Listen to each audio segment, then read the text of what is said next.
Hello guys, आप सभी को मेरा नमस्कार।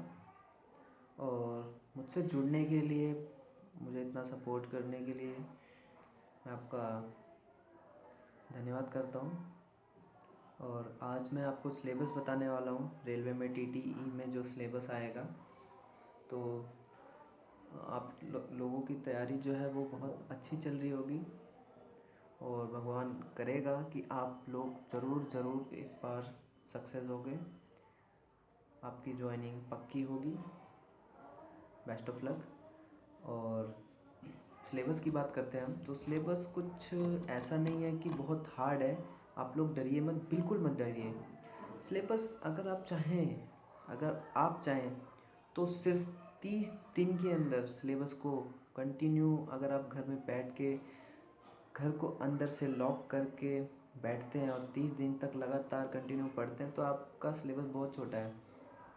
तो हम ज़्यादा देरी नहीं करते हैं, सिलेबस स्टार्ट करते हैं। तो सबसे पहले सिलेबस में मैं आपको बताना चाहूँगा कि 4 चीज़ें हैं। पहला है जनरल अवेयरनेस, सेकंड है जनरल इंटेलिजेंस, थर्ड है जनरल साइंस और फोर्थ है अर्थमेटिक। ये 4 जो है, सिर्फ यही 4 हैं। भूल जाइए और सब कुछ भूल जाइए।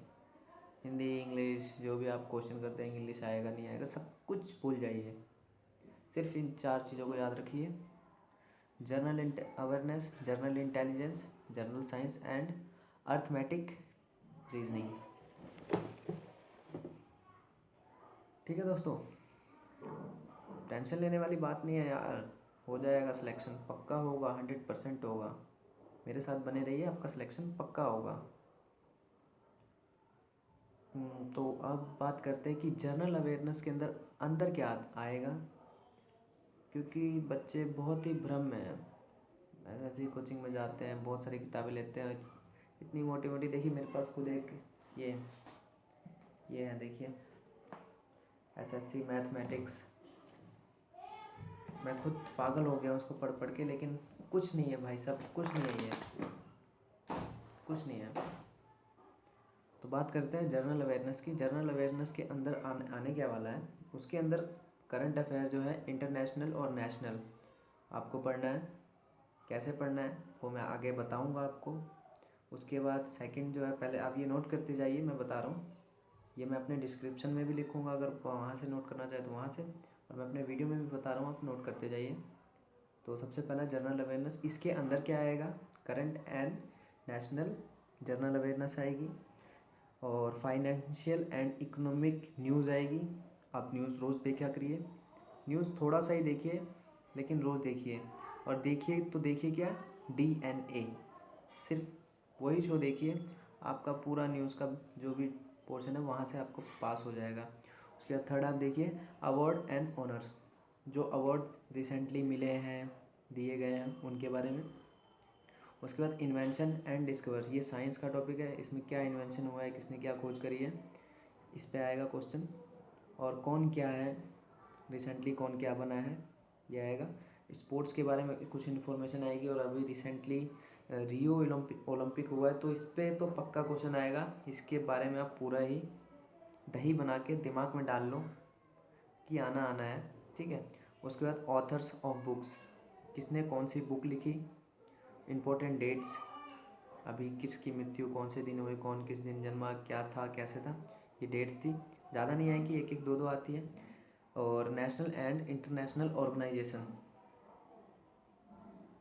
ऑर्गेनाइजेशन मतलब जैसे UNO, इन सब के बारे में आएगा, WHO, ये आएगा। उसके बाद हम आते हैं अर्थमेटिक में।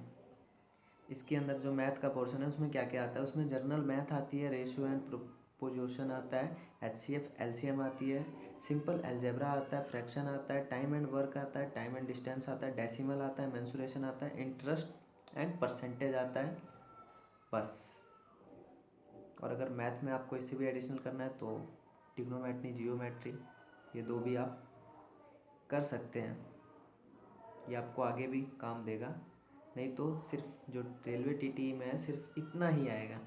और बाकी जर्नल साइंस और जर्नल रीजनिंग की बात है तो वो आपको पता है, जनरल साइंस में आपको जनरल साइंस की चीज़ें हैं जो वो आपको पढ़नी पड़ेंगी। और जनरल रीजनिंग के लिए भी आपको पढ़ना पड़ेगा। जो जनरल रीजनिंग होती है बेसिक, जो एसएससी, दिल्ली पुलिस सब में आती है, वो आपको पढ़नी पड़ेगी। उसके बाद हम आ जाते हैं अब कि कितने मार्क्स का पेपर होगा, कितने क्वेश्चन आएंगे, क्वेश्चन कैसे होंगे, पेपर कैसे होगा, पैटर्न क्या होगा। तो मैं बता दूं, क्वेश्चन एमसीक्यू आपको पता ही है, बताने की ज़रूरत नहीं है, एमसीक्यू क्वेश्चन होंगे। उसके बाद जो क्वेश्चन, जो एग्ज़ाम होगा वो कंप्यूटर पे होगा, ये तो पक्का है, बिल्कुल 100% कंप्यूटर पे ही होगा। और क्वेश्चन की जो संख्या है वो मैं आपको एग्जैक्टली नहीं बता पाऊँगा, क्योंकि मुझे खुद नहीं पता है, तो मैं आपको नहीं बता पाऊँगा। लेकिन अनुमान ये है कि 100 से 120 क्वेश्चन आ सकते हैं। और टाइम जो मिलेगा आपको सिर्फ़ और सिर्फ 90 मिनट मिलेगा। और जो नेगेटिव मार्क्स होगा वो 1/3 होगा। बस सिलेबस ख़त्म। क्या है, कुछ तो नहीं है यार। तो दोस्तों बिल्कुल मत डरिए, प्रिपरेशन स्टार्ट रखिए, बिल्कुल डरने की बात नहीं है। कुछ क्वेश्चन हो, कुछ सुझाव हो, मुझे दीजिए, मैं आपके सवालों के जवाब दूंगा और तुरंत दूंगा। और मेरे साथ जुड़ने के लिए आपका धन्यवाद, एक बार और मैं धन्यवाद देता हूँ। बेस्ट ऑफ लक मेरे दोस्तों। सिलेबस में मैंने जितना बताया है सिर्फ आप उतना ही करेंगे तो 100 में से 100 आपको सिलेक्शन होके रहेगा, ये मैं कहता हूँ, होके रहेगा। डरने की बिल्कुल बात नहीं है। और आगे मैं इससे अगला एक वीडियो बनाऊंगा, उसमें मैं आपको बताऊंगा कि हर किसी का सिलेक्शन कैसे होता है, और जिन लोगों का सिलेक्शन हो जाता है वो कौन होते हैं, वो हमारे में से ही होते हैं। तो वीडियो देखने के लिए धन्यवाद दोस्तों। जय हिंद, जय भारत।